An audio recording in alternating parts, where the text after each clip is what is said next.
Continuando a maratona das primeiras temporadas de The Handmaid's Tale. Para quem não sabe, estou fazendo análises das temporadas anteriores, justamente porque a sexta e última temporada chega no meio desse ano e eu quero chegar junto com vocês com tudo fresquinho na memória. Lembrando que o meu canal fala muito sobre essa série. A gente faz análises, curiosidades, fala sobre o universo da série, enfim. Temos uma comunidade aqui muito legal e tá sendo um prazer relembrar essas temporadas junto com vocês. Lembrando que toda quarta-feira tem vídeo novo com análise das temporadas. Estamos chegando, no penúltimo episódio da primeira temporada. Chegamos nessa reta final de uma temporada que eu considero a melhor temporada de toda The Handmaid's Tale. A primeira ela é realmente muito impactante. Não é à toa que é a temporada mais premiada, com vários Emmys e prêmios internacionais. Enfim, a série realmente começou com os dois pés na porta e dá pra ver isso em como essa qualidade é gigantesca. Só lembrando que se você não for inscrito, não deixe de se inscrever e se puder deixar o like sempre ajuda o criador de conteúdo. Esse nono episódio é dirigido pela Kate Dennis, que foi a mesma diretora do episódio anterior, que é o da Casa de Jezebéis, que eu já fiz análise. Eu vou deixar também o link aqui na descrição de todos os vídeos com análises para vocês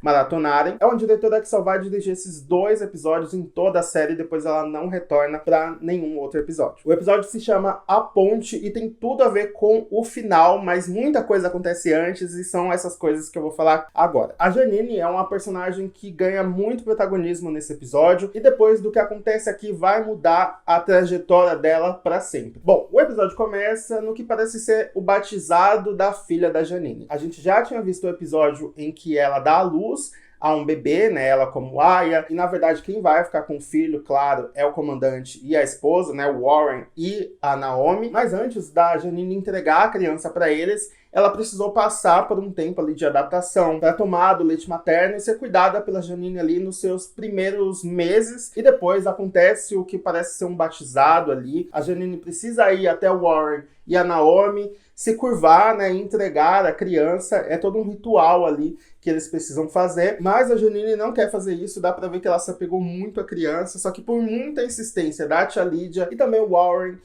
aconselhando ela a entregar a criança, ela acaba entregando, mas a gente vai descobrir que a Janine tem outra coisa em mente. Então, após acabar esse ritual, ela finalmente sai da casa e passa por uma espécie de tapete vermelho das aias, todas as outras aias estão ali na entrada da casa para receber ela, e ela passa por elas com uma certa importância. Isso porque as aias, que conseguem ter filhos e tal, elas são muito valiosas para Gilead, claro, e elas são tratadas ali bem, com uma certa regalia e tudo mais. E a Janine, por mais que seja essa aia que teve um passado ali conturbado, enfim, de rebeldia, ela ainda assim é muito valiosa para a tia Lydia. Enquanto ela tá passando pelas aias, ela vê a June, então ela abraça a June. É muito legal ver essa amizade ali que começa a crescer a partir de agora. Após a Janine abraçar a June, ela diz que tudo vai ficar bem porque ele vai buscá-la. E aí, esse ele é o Warren, Ela tem a esperança de que o Warren vai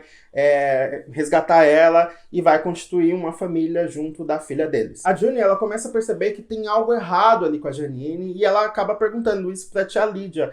Ela chama a tia Lydia ali no momento, a tia Lydia olha. Esses momentos são muito interessantes porque a tia Lydia olha como se a June não pudesse chamá-la, não pudesse falar com ela, Ela, enfim, impõe tanto respeito. Isso tudo é através da atuação maravilhosa da Ann Dowd, que não precisa dizer muito para demonstrar o que ela sente, o que ela tá pensando e tudo mais. Enfim, a June pergunta se a Janine tá bem, se ela vai ficar bem, e a tia Lydia responde que a Janine é mais forte do que ela pensa. Em seguida, a Janine é levada até outra casa para ser aia novamente de um outro comandante. Assim, ela vai deixar de ser Off Warren e vai se chamar Off outro nome que eu esqueci agora, mas enfim. Ela vai ter agora um outro posto para poder ser engravidada novamente. Chega um momento também que a June puxa a Alma de lado e diz que quer fazer parte do Mayday. Só que a Alma fala que não sabe do que ela tá falando. E aí a gente tem uma cena da Naomi com a Serena, elas estão passeando com a Angela.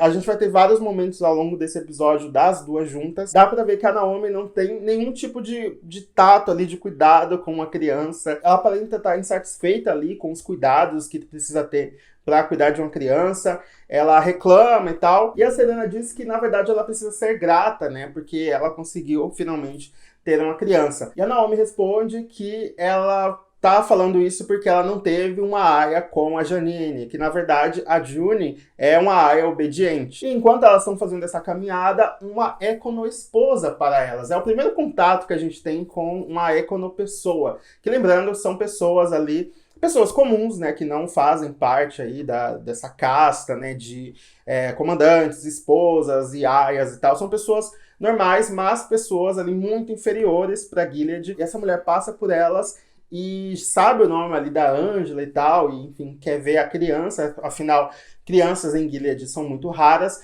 mas um guardião da fé acaba afastando essa mulher, né, enfim, por medo de algo acontecer. Após isso, a June já tá lá nos Waterford e ela vai até o mercado com Alf Matthew. Chegando lá, antes de entrar no mercado, a Alma puxa ela de lado e fala que na hora que a June puxou ela ali de canto, ela não podia falar, porque tipo, poderia ter muitos olhos ali em volta. Mas que se ela quiser ajudar o Mayday mesmo, ela precisa voltar para a casa de Jezebéis naquela mesma noite. Lá ela vai precisar pegar um pacote da mulher que fica ali no bar chamada Rachel. A June pergunta pra ela como que ela sabe que ela foi até a casa de Jezebéis e a Alma diz que ela não sabe, que o Mayday tem muitas informações. Nesse momento a Alma parece ser bastante mandona e, enfim, tratar a June mal, mas depois dessa amizade, até mesmo o respeito que a Alma vai ter pela June vai começar a crescer quando a June começar, né, a entrar de cabeça aí no Mayday e todas essas conspirações. A June fica com medo, claro, né, de ter que voltar para a casa de Jezebéis, de ter que fazer o Fred levá-la e tudo mais.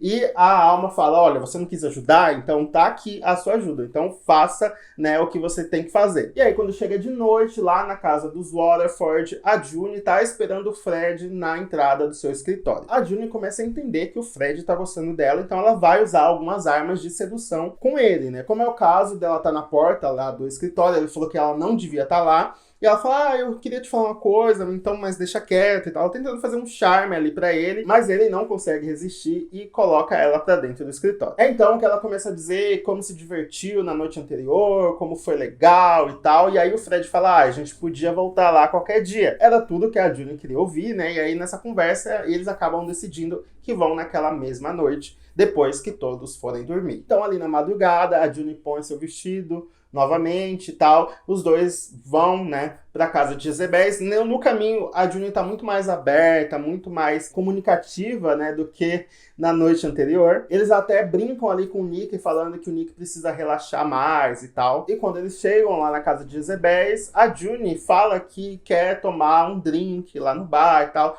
justamente para ter a desculpa para pegar esse pacote do Mayday. Mas o Fred diz que não, que eles vão direto pro quarto e se sobrar tempo, eles vão para o bar. Quando eles estão indo, o Nick fala uma coisa que é bem interessante. Ele fala assim, olha, a gente tá vindo aqui de surpresa, a gente não sabe quem tá aqui, então tome cuidado, né, falando pro Fred. Porque por mais que a casa de Jezebéis tenha muitos comandantes e tal, não é 100% confiável, sabe? Não dá pra confiar em todo mundo que tá ali, então o Nick acaba tendo essa preocupação e o Fred fala isso, eu gosto porque você sempre cuida de mim. E mal sabe ele, né, que lá na quarta temporada ele vai cuidar muito bem do Fred. Enquanto isso, a gente tem algumas cenas da Serena lá na casa. Ela tá acordada, tá fazendo roupas para o bebê. A gente vê que o fato de outras esposas estarem conseguindo ter os seus bebês afeta muito a Serena, que quer ter tanto um filho. Ela vai até a cozinha para preparar um chá de camomila para poder dormir. Chegando lá, ela encontra a Rita e elas têm uma conversa bem interessante. A Rita começa a fazer o chá ali pra ela, mas fala que é melhor ela tomar uma coisa mais forte e dá uma bebida alcoólica ali pra Serena. A Serena pede pra ela pegar um copo e as duas começam a beber juntas. É então que a Serena fala sobre a Naomi estar reclamando do seu bebê e tal.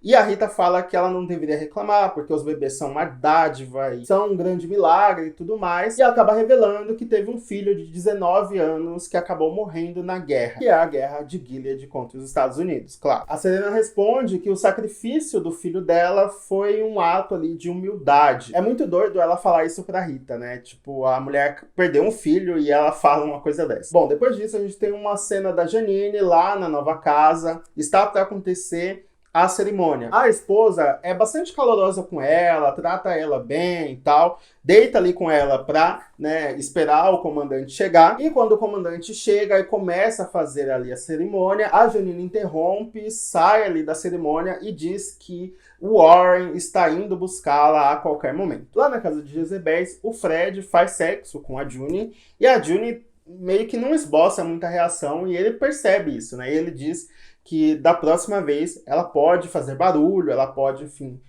se comunicar, porque ali ela está livre para fazer o que quiser. E aí ela fala que vai se lembrar disso. Isso é muito importante porque a June realmente consegue fazer coisas muito grandiosas em casa de Jezebéis. Não só essa, mas também uma outra ali na 4ª temporada, se não me engano. Enfim, a June, ela barbariza mesmo nas casas de Jezebéis. E essa fala aí é uma grande dica do que ela vai fazer futuramente. É então que a June insiste em ir no bar novamente e o Fred fala que ele não é burro, que ele sabe porque que ela quis até lá, para poder ver uma pessoa. E aí a June fica, claro, muito apreensiva, achando que ele descobriu o plano do Mayday e que ela estava ali só para pegar esse pacote. É então que ele abre a porta e revela a Moira. Ele chama a Moira de Ruby e fala que ele sabe das coisas, ele, enfim, tá de olho no que a June faz o tempo todo. Então, provavelmente ele viu as duas conversando ou se olhando ali na noite que eles foram lá. É então que o Fred vai tomar banho e deixa elas conversarem um pouco sozinhas. Enquanto isso, o Nick tá lá na cozinha, mais uma vez, conversando com a Beth. Ele pergunta pra Beth se ela sabe alguma coisa sobre a Aya do Fred, né? Sobre a June. E a Beth percebe que ele tá gostando dela, afinal, ele não quis ficar com a Beth em nenhum momento. Aí ela fala, olha, isso daí é muito perigoso, você pode acabar num muro. E aí voltamos mais uma vez lá pro quarto e a Moira e a June discutem. A Moira tá indignada que a June voltou pra lá e diz que ela não deve se arriscar só porque a alma pediu. A June pede, quase que implora pra Moira ir lá até o bar e pegar o pacote pra ela e a Moira diz que não vai fazer isso. Ela fala, na verdade, pra June voltar pra casa e fazer o que eles mandam. E aí a gente tem uma fala da June muito emocionante, falando que por muito tempo achou que a Moira estava morta, que estava em algum lugar sem ninguém saber o corpo dela e tal, e que em nenhum momento ela desistiu por covardia. E diz também que a Moira prometeu lá no Centro Vermelho que as duas iriam atrás da Hannah. E termina falando que a Moira tem que deixar de ser covarde e começar a lutar. Quando chegou a 4ª e a 5ª temporada, nas minhas análises aqui do canal, eu falava que eu tava achando a Moira ali muito mole, muito covarde, né?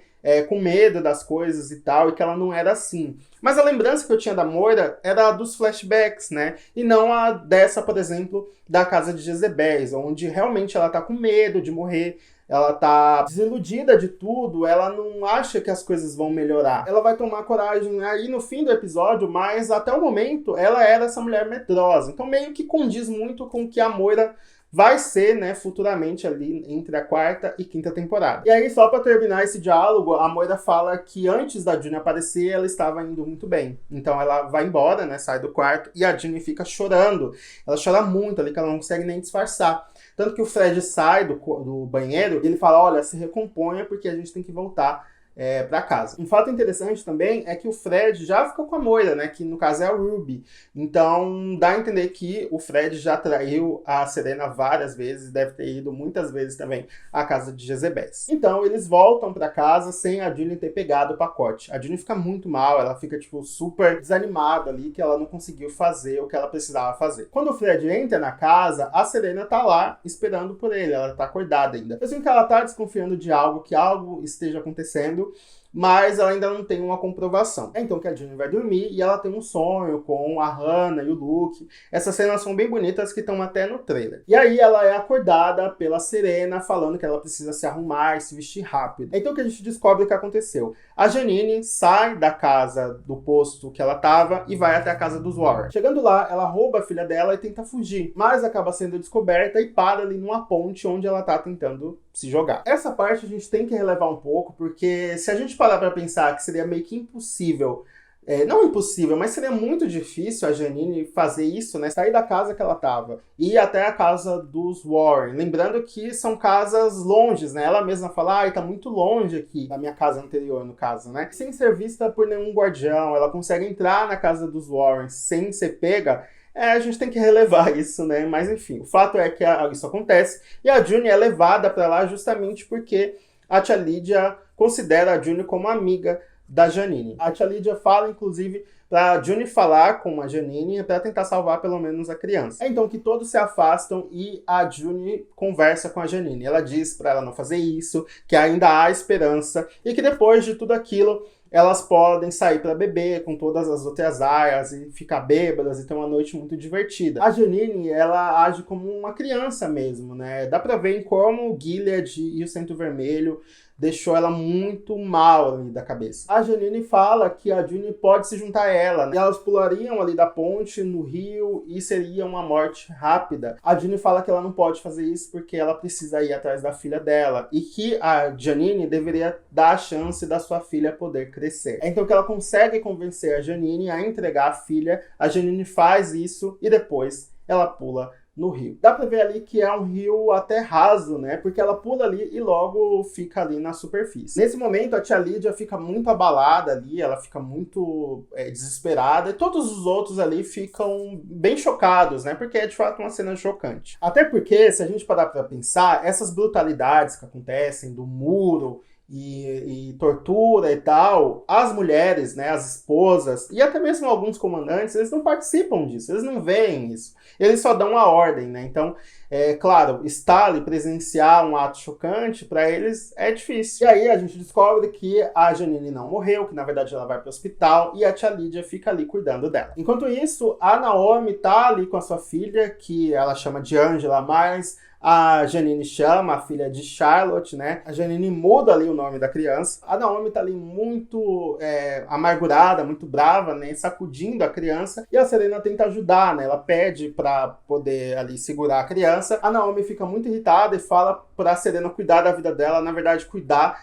do marido dela, porque eles sabem, né, o que aconteceu com a primeira aia e que os homens não mudam. É então que ela planta ali uma sementinha na cabeça da Serena, que já estava pensando nisso, e isso impulsiona ela até voltar em casa e entrar no escritório do Fred. A gente não sabe o que ela faz ali no escritório até o momento, o que ela descobre, mas o fato é que ela tá bem desconfiada. E aí, chegando no fim do episódio, a June volta mais uma vez ao mercado. Ela tá bem desanimada, como eu falei, achando que fracassou, né, na primeira missão que ela teve. E quando ela tá sendo atendida por um açougueiro, ele pega um pacote e entrega para ela, que era justamente aquele pacote que ela precisava pegar, né, na casa de Jezebel. Então ela vai até um cantinho ali e pega um bilhete que estava ali no pacote, e é um bilhete da Moira falando: louvado seja, vadia, esse é o seu pacote. A June fica muito emocionada porque, claro, a Moira conseguiu vencer ali o seu medo, né, e enfim, fez algo. Lembrando que a Alma disse pra June não abrir esse pacote, porque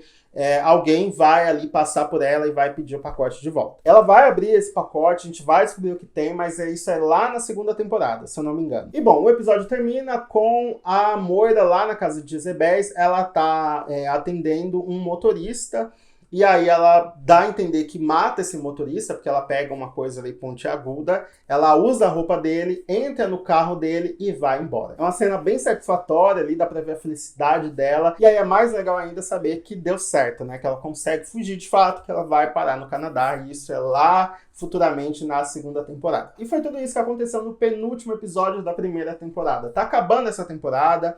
Semana que vem eu trago aqui a análise do último episódio. É um episódio bem interessante, porque os últimos episódios das temporadas costumam ser bem impactantes, e esse não seria diferente. Quero saber de vocês o que vocês acharam sobre tudo isso, se vocês estão gostando dessa maratona que a gente está fazendo. Vamos conversar aqui embaixo. Deixa o like, como eu falei, que me ajuda bastante. Até a próxima. Tchau!